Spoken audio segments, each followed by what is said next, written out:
Hello students, once again it's Mr. Hatfield. We've had a series of videos on one-step conversions, and now I'm going to do a two-step conversion, which might seem it's like harder, but it's really just two one-step conversions glued together to make one problem. So we've done grams to moles, moles to grams, moles to particles, particles to moles.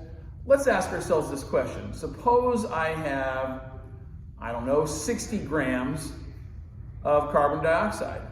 Well, how many molecules of carbon dioxide do I have? Well, let's take what's given.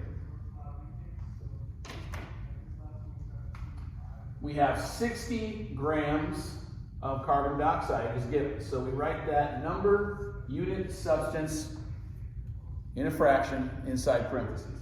All right? Since we have grams of carbon dioxide on top of the first expression, we know we're going to need grams of CO2 on the bottom here, but I can't go directly from grams to particles. What I have to do first is I have to first convert the grams to moles and then the moles to particles. For grams to moles, I'm going to use the molar mass that I get from the periodic table, and then after that, we'll work in Avogadro's number to convert those moles to particles. But instead of doing those as separate calculations, we'll do it all in one step. Okay, so the molar mass, carbon's 12.01 and 2 oxygens is 32, so 12.01 and 32 is 44.01 grams per mole. So we put the grams of CO2 on the bottom, and then we put 1 mole of CO2 on the top. Now if we stop there, our answer would be in moles. But we actually want to know how many carbon dioxide molecules we have. So now we're going to go from moles to particles. We're going to use Avogadro's number, because for any mole of any substance, and carbon dioxide is a substance, for any mole of any substance, we are going to have 6.02 times 10 to the 23rd particles of that substance. Since I have moles of CO2 on top of the first expression, I'll put 1 mole of CO2 on the bottom here, and on the top I'm just going to put 6.02 times 10 to the 23rd. This is molecules of CO2 because, CO2 is a molecule.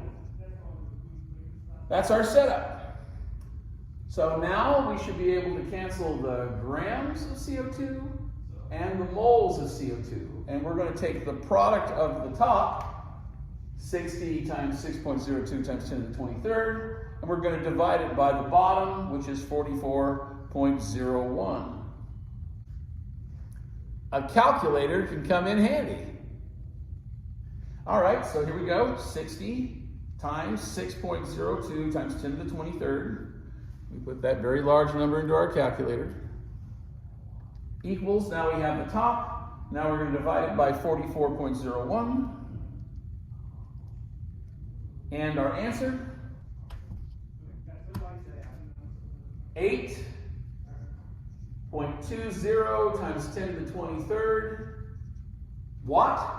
Has to be molecules of CO2, because that's the number, that's the unit substance that was not canceled.